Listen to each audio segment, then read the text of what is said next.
என் அன்பு சகோதர சகோதரிகளே, ஆண்டவரும் உலக இரட்சகருமான இயேசு கிறிஸ்துவின் நாமத்தில் என் அன்பின் வாழ்த்துக்கள். இன்றைய முத்து எனும் இந்த சிறிய தியானத்தின் மூலமாக உங்களை சந்திப்பதிலே மகிழ்ச்சி அடைகிறேன். எனக்கு அருமையான தேவனுடைய பிள்ளைகளே, பின்மாற்றத்தை குறித்து நாம் தியானித்துக் கொண்டிருக்கிறோம். நாம் தேவனுடைய பிள்ளைகள் ஒரு நாளும் அந்த நிலையிலிருந்து கீழே இறங்கிவிடக் கூடாது. தேவன் வைத்த அந்த உன்னத நிலையிலே தேவன் அவரோடு கூட நம்மை உட்கார செய்தார். அவரோடு கூட நாம் நடக்கும் பாக்கியத்தை தந்தார். அவர் அந்த ஆவியானவர் நம்மை நடத்தினார். இத்தனை அற்புதமான நல்ல அனுபவங்களை விட்டுவிட்டு உலகத்திற்காக விட்டு வந்த அந்த எகிப்து நிமித்தமாக தேவனை விடுவது எத்தனை பரிதாபமான காரியம். பிரியமானவர்களே, நீங்க பின்வாங்கி போனதற்கு என்ன காரணம்? பல காரணங்களை சொல்லலாம். வேத புஸ்தகத்தில் பின்மாற்றத்தின் அடையாளங்களை தான் இஸ்ரவேல் ஜனங்கள் வாழ்விலிருந்து நாம் சில காரியங்களை கற்றுக்கொண்டிருக்கிறோம். அந்த வரிசையில் என்னாகமம் 14:3 நாம் சில காரியங்களை கடந்த 2-3 நாட்களாய் தியானித்தோம். நான் அந்த வசனத்தை திரும்ப வாசிக்கிறேன். என்னாகமம் 14:3, நாங்கள் பட்டயத்தால் மடியும்படிக்கும் எங்கள் பெஞ்சாதிகளும் பிள்ளைகளும் கொள்ளையாகும்படிக்கும் கர்த்தர் எங்களை இந்த தேசத்துக்கு கொண்டு வந்தது என்ன? எகிப்துக்கு திரும்பி போகிறதே எங்களுக்கு உத்தமம் அல்லவோ என்றார்கள். எகிப்துக்கு திரும்பி போகிறதே எங்களுக்கு உத்தமம். இதுதான் அவர்களுடைய ஸ்டேட்மெண்ட். எப்பொழுது பார்த்தாலும் எகிப்தின் கல்லறையை நினைத்தார்கள், எகிப்தின் நிழலை நினைத்தார்கள், எகிப்தினுடைய அந்த பழைய அனுபவங்களையே அவர்கள் நினைத்து அவர்கள் வனாந்தரத்திலே நடந்து கொண்டு கானானை சேர அவர்கள் ஆசைப்படுகிறார்கள். பிரியமானவர்களே, எகிப்தை நினைக்க நினைக்க கானான் தாமதமாகும். எகிப்திலே வாழ்ந்து கொண்டிருக்கும் வரைக்கும் கானானுக்குள் காலெடுத்து வைப்பது கடினமாக மாறும். எகிப்தை சரீர பிரகாரமாக விட்டு வந்திருக்கலாம், ஆனால் மனதிலே எகிப்தோடு வாழ்கிறோம் அல்லவா? இது பின்மாற்றத்தின் அடையாளம். பிரியமான தேவனுடைய பிள்ளைகளே, ஆலயத்துக்கு போகலாம். நாம் ஒருவேளை சர்ச்சுக்கு போகிறேன், பைபிள் படிக்கிறேன், ஜோம் பண்ணுறேன், ஃபாஸ்டிங் பேர் போகிறேன், இன்றைய முத்து கேட்குறேன், என்ன வேணாலும் சொல்லலாம். ஆனால் உண்மையிலேயே உங்களுடைய வாழ்க்கையிலிருந்து, உங்களுடைய மனதிலிருந்து, உங்களுடைய நினைவிலிருந்து எகிப்து போய்விட்டதா என்பதை அடிக்கடி கவனிக்க நான் அன்போடு கூட கேட்கிறேன். இந்த வார்த்தையை கேட்கிற தேவனுடைய பிள்ளைகளே, எகிப்திலே வாழ்ந்திருக்கலான்னு நீங்க நினைக்கிறீங்களோ? அடிக்கடி எகிப்தினுடைய எண்ணங்கள் உங்களை இழுக்கின்றதோ? கவனமா இருங்க. பின்மாற்றத்தின் அறிகுறி. இன்னொரு அடையாளத்தை நான் இன்றைக்கு உங்களுக்கு காட்ட விரும்புகிறேன். யாத்ராகமத்தின் புஸ்தகம் 14ஆம் அதிகாரத்தின் 12வது வசனம். யாத்ராகமம் 14:12, நாங்கள் எகிப்திலே இருக்கும் போது நாங்கள் எகிப்தியருக்கு வேலை செய்ய எங்களை சும்மா விட்டுவிடும் என்று சொன்னோம் அல்லவா? நாங்கள் வனாந்திரத்திலே சாகிறதை பார்க்கிலும் எகிப்தியருக்கு வேலை செய்கிறது எங்களுக்கு நலமாய் இருக்குமே என்றார்கள். எகிப்தியருக்கு வேலை செய்திருக்கலாம், எகிப்திலே வேலை செய்ய சும்மா எங்களை விட்டிருக்கலாம் அப்படின்னு நாங்கள் சொன்னோமே. இதுதான் இவர்களுடைய ஒரு பெரிய ஆதங்கம். நாங்கள் வனாந்திரத்தில் வந்து சாகிறதை விட எகிப்திலே வேலை செய்திருக்கலாம். எகிப்தின் வேலையை நினைப்பதும் ஒரு பின்மாற்றத்தின் அடையாளம். எகிப்தின் வேலையை இஸ்ரவேல் ஜனங்கள் எகிப்தை விட்டதற்கு அப்புறம் நினைத்து அவங்க இந்த வனாந்திரத்தை விட, கானானுக்கு போவதை விட எகிப்தின் வேலை மேலானது என்பதை நினைத்தார்கள். எகிப்தின் வேலை எப்படிப்பட்டது?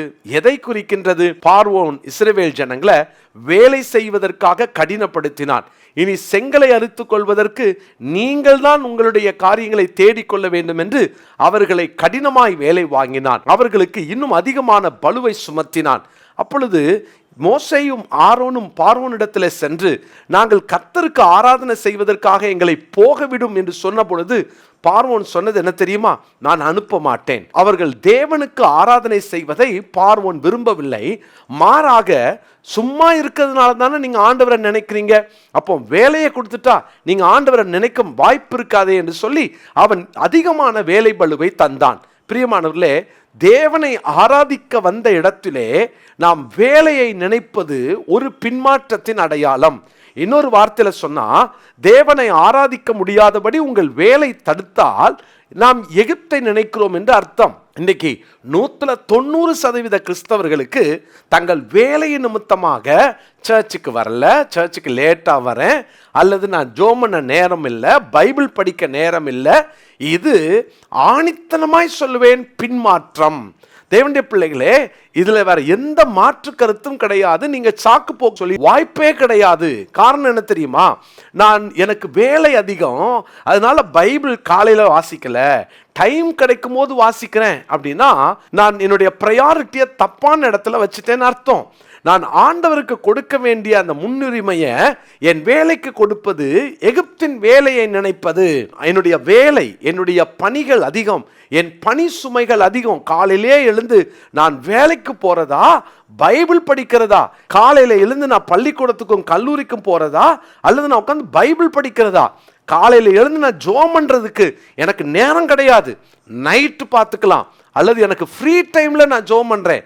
நீங்க நினைக்கிறீங்களா ஃப்ரீ டைம் கிடைக்கும்னு? உங்களுடைய நேரத்தை சரியாக நீங்கள் சரியாக அமைக்காவிட்டால், அல்லது நேரத்தை ஒழுங்காக கிரமமாக நீங்கள் செலவிட மறந்து விடுவீர்கள் என்றால், பிளான் பண்ண மறப்பீங்க அப்படின்னா, தேவனுடைய பிள்ளைகளே, பின்மாற்றத்துக்குள்ள அது உங்களை கொண்டு போய்விடும். எகிப்தினுடைய வேலை இஸ்ரவேல் ஜனங்களை அவர்கள் கர்த்தரை ஆராதிக்க விடாதபடி தடை செய்தது. ஒருவேளை இன்னைக்கு நம்முடைய தனிப்பட்ட வாழ்க்கையை கொஞ்சம் சோதிக்கலாமா? யாருக்கு தான் வேலை இல்லை? எல்லாருக்கும் வேலை இருக்கு. ஆனால் நீங்கள் கொஞ்சம் நேரத்தை மாற்றி அமைத்து உங்களுடைய ஜெபத்தையும் வேத வாசிப்பையும் முன்னுரிமைப்படுத்திவிட்டு ஆண்டவருக்கு அடுத்த காரியங்களில் முக்கியத்துவம் கொடுத்துட்டு அதுக்கப்புறம் உங்கள் வேலையை செய்யுங்க. அதுக்கப்புறம் கிச்சனுக்கு போங்க, அதுக்கப்புறம் உங்கள் பணிகளுக்கு போங்க, அதுக்கப்புறம் படிக்க உட்காருங்க. காலையில் எழுந்து தேவனை தேடுவதில் கவனம் செலுத்தலாமா? மத்தேயு 6:33 நம்ம வாசிக்கணும்ல, முதலாவது தேவனுடைய ராஜ்யத்தையும் அவருடைய நீதியையும் தேடுங்கள், அப்பொழுது இவைகள் எல்லாம் உங்களுக்கு கூட கொடுக்கப்படும். அப்போ தேவனை முதலாவதாய் தேட நம்ம எப்போல்லாம் மறுக்கிறோமோ அல்லது மறக்கிறோமோ அல்லது அதை முதன்மைப்படுத்தாமல் இருக்கிறோமோ அப்பொழுதெல்லாம் பின்மாற்றம் நம்மோடு போராடுகிறது. தயவு செய்து அடிமை ஆயிடாதீங்க.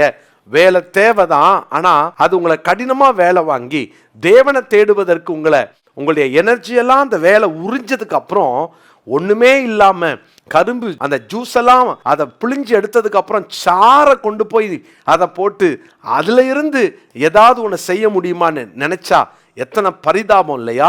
அப்படிதானே நம்ம காலையிலேருந்து உலகத்துக்காக ரொம்ப பிஸியாக ஃப்ரெஷ்ஷாக ரொம்ப நல்ல ஃப்ரீ மைண்டாக வேலையெல்லாம் செஞ்சு முடிச்சுட்டு என் எனர்ஜி எல்லாம் போனதுக்கப்புறம் ஆண்டவர் சமூகத்தில் முட்டி போட்டால் தூக்கம் தான் வரும். அதுக்கப்புறம் வந்து முழங்கால் போட்டால், ஆண்டவரே ரொம்ப டயர்டாக இருக்கிறேன், என்னால் முடியல, உமக்கு தான் தெரியுமே ஆண்டவரேன்னு சொல்லி அவர்கிட்டே உட்காந்து சாக்கு போக்கு சொல்லிட்டு இருப்போம் இல்லையா? அப்போ தேவன் எவ்வளோ வருத்தப்படுவார். முதலாவது தேவனுடைய ராஜ்யத்தையும் அவருடைய நீதியும் தேடுங்கள். இன்னைக்கு ஒருவேளை எகிப்தின் வேலை, அதாவது நம்மளை அடிமைப்படுத்தி வச்சிருக்கிற காரியங்கள் என்ன என்பதை பரிசோதித்து பார்க்கலாமா? 1 கொரிந்தியர் 6:12 நான் படிக்கிறேன். 1 கொரிந்தியர் 6:12 எல்லாவற்றையும் அனுபவிக்க எனக்கு அதிகாரம் உண்டு, ஆகிலும் எல்லாம் தகுதியாயிராது. எல்லாவற்றையும் அனுபவிக்க எனக்கு அதிகாரம் உண்டு, ஆகிலும் நான் ஒன்றுக்கும் அடிமைப்பட மாட்டேன். நான் ஒன்றுக்கும் அடிமைப்பட மாட்டேன். நீங்கள் யாருக்கும் அடிமை ஆயிடாதீங்க. நீங்கள் அடிமையாக வாழ்ந்த நாட்கள் போதும். வேதத்தில் 1 கொரிந்தியர் 7:23 வாசிக்கிறோம், நீங்கள் மனுஷருக்கு அடிமைகளாகாதிருங்கள் என்று வாசிக்கிறோம். கிரயத்திற்கு கொல்லப்பட்டீர்கள், தேவனுக்குரியவர்களாகிய உங்கள் சரீரத்தாலும் உங்கள் ஆவியினாலும் தேவனை மகிமைப்படுத்துங்கள் என்று 1 கொரிந்தியர் 6:20 நாம் வாசிக்கிறோம். தேவனுடைய பிள்ளைகளே, வேலை முக்கியமா, கர்த்தர் முக்கியமா? கொஞ்சம் சோதிச்சு பார்க்கலாமா? யாருக்கு முன்னுரிமை கொடுக்கிறோம், யாரை முதலாவது தேடுகிறோம், யாரை நாம் முக்கியத்துவப்படுத்துகிறோம் என்பதை கொஞ்சம் சிந்திச்சு பார்க்கலாமா? பின்மாற்றம், எகிப்தின் வேலையை நினைக்கும் போதெல்லாம், தேவனை 2வது இடத்துக்கு அனுப்பும் போதெல்லாம் நாமும் பின்மாற்றத்தில் தான் இருக்கிறோம் என்பதை சந்தேகப்படாமல் உறுதிப்படுத்திக் கொள்வோம். அதோடு வாழ வேண்டாம், மாற்றிக்கொள்வோம். இன்றைக்கு இந்த வார்த்தை கேட்கும் பொழுதே உங்கள் வாழ்க்கையில் ஒரு நல்ல தீர்மானம் எடுப்பீங்களா? ஜோமல்லாமா? பரிசுத்தமுள்ள பிதாவே, நாங்கள் எகிப்தின் வேலையை நினைத்து தேவனை 2வது இடத்திற்கு தள்ளிவிட ஆண்டவரே பல நேரங்களிலே முயற்சித்திருக்கிறோம். எங்களை மன்னியும். உம்மை விட இந்த உலகத்தில் வேற எதுவும் முக்கியம் இல்லை ஆண்டவரே, நாங்கள் வேற எதையும் நாங்கள் முதல்ல வைக்கக்கூடாது என்பதை கற்றுக் கொடுக்குறீங்க. நன்றி செலுத்துகிறோம். பின்மாற்றத்தின் ஆவிகளை கடிந்து ஜெபிக்கிறோம். தொடர்ந்து நீர் இடைப்படும். உம்முடைய நாமம் மகிமைப்படட்டும். இயேசுவின் நாமத்தில் ஜெபிக்கிறோம் நல்ல பிதாவே, ஆமென். பிரியமானவர்களே, இந்த நாளுக்குரிய மனப்பாட வசனமாக மத்தேயு 6:33 நாம் படிப்போம். மத்தேயு 6:33. God bless you.